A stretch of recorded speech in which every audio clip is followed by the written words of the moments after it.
আমরা এখন যে স্থাপনার সামনে দাঁড়িয়ে আছি, এই স্থাপনাটা পাথরপূজা থেকে খুব কাছাকাছি দূরত্বেই অবস্থিত এবং বলা হয় এই স্থাপনাটি হচ্ছে লক্ষণ সেনের আমলে তৈরি হওয়া একটা স্থাপনা। তবে এই স্থাপনাটা আসলে কিসের সেটা আসলে বোঝা একটু মুশকিল।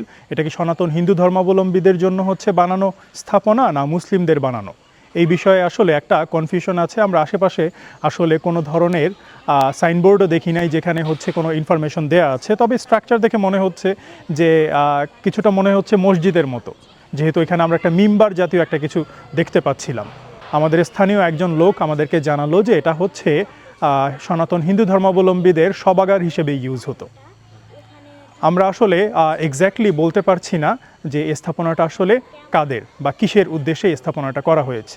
তবে এই স্থাপনার ভেতরে যদি আমরা যাই, দেখব খুবই অযত্নে পড়ে আছে সব কিছু, এবং দরজাগুলোও যদি আমরা দেখি দেখব যে ভাঙাচুরা দরজা।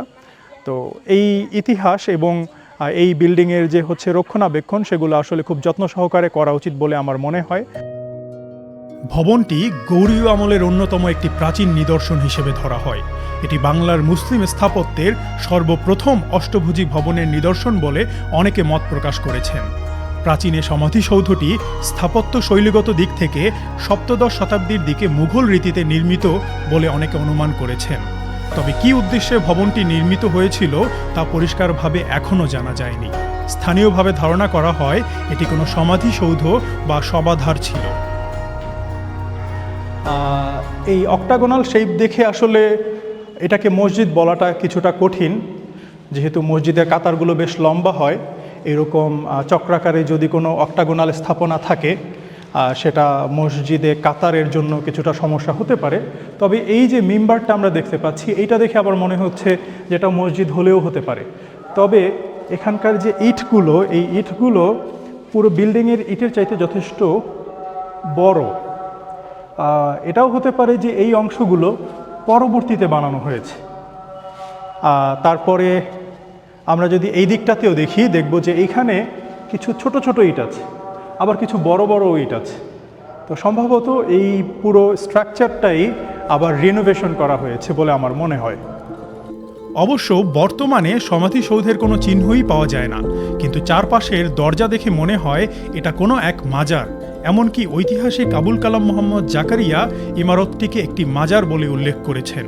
এটি সপ্তদশ অষ্টাদশ শতাব্দীর পরে নির্মিত হয়েছে বলেও তিনি মনে করেন। ডক্টর আহমদ হাসান দানিও একই মত পোষণ করেছেন। আমরা যদি একটু গম্বুজটার দিকে দেখি, দেখব যে একদম গোলাকৃতির এবং বিশাল বড়।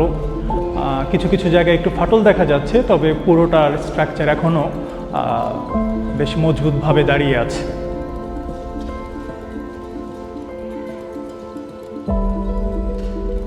আমরা যদি একটু ফ্লোরের দিকে তাকাই, দেখব যে এখানে সিগারেট বা নেশা জাতীয় বিভিন্ন জিনিস পড়ে আছে।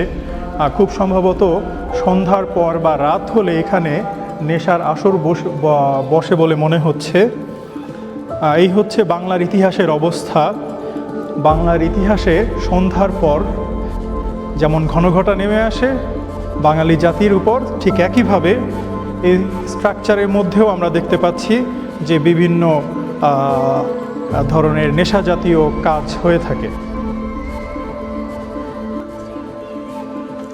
আমরা বিল্ডিংয়ের একটা ইট দেখাচ্ছি। আমরা যদি এই ইটটা দেখি, এই ইটটার এখানে ইংলিশে হচ্ছে লেখা RKA। তো এটা যদি প্রাচীন কোনো স্থাপনা হয় তাহলে ইটের মধ্যে RKA এই লেখাটা আসলে থাকতো না। এবং আমরা যদি এই ইটগুলোর আকৃতিও দেখি, এই ইটের সাথে এই ইটগুলোর আকৃতিতে যথেষ্ট পার্থক্য আছে এবং এগুলোর এলিমেন্টেও যথেষ্ট পার্থক্য আছে। এই ইটগুলো আমরা যদি দেখি, জাস্ট এটা একটা ফ্ল্যাট ইট, কিন্তু এই ইটগুলোর ভিতরে ছোট ছোট আবার দানাদার কিছু জিনিস আমরা দেখতে পাচ্ছি, যে জিনিসগুলো আসলে আমাদের নতুন ইটগুলোতে থাকে না।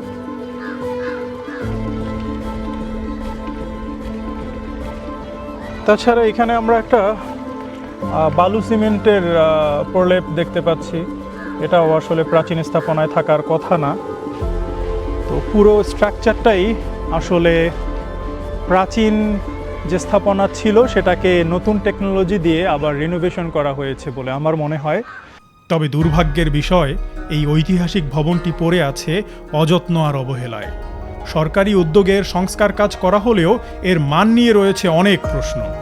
ভবনটি সংস্কার কাজে ব্যবহার করা হয়েছে বর্তমান সময়ের ইট, যা দেখতে বেশ দৃষ্টিকটু। তাছাড়া ভবনের দেয়ালে লেখা বিভিন্ন সমীকরণ যে কাউকে অবাক করে দিবে।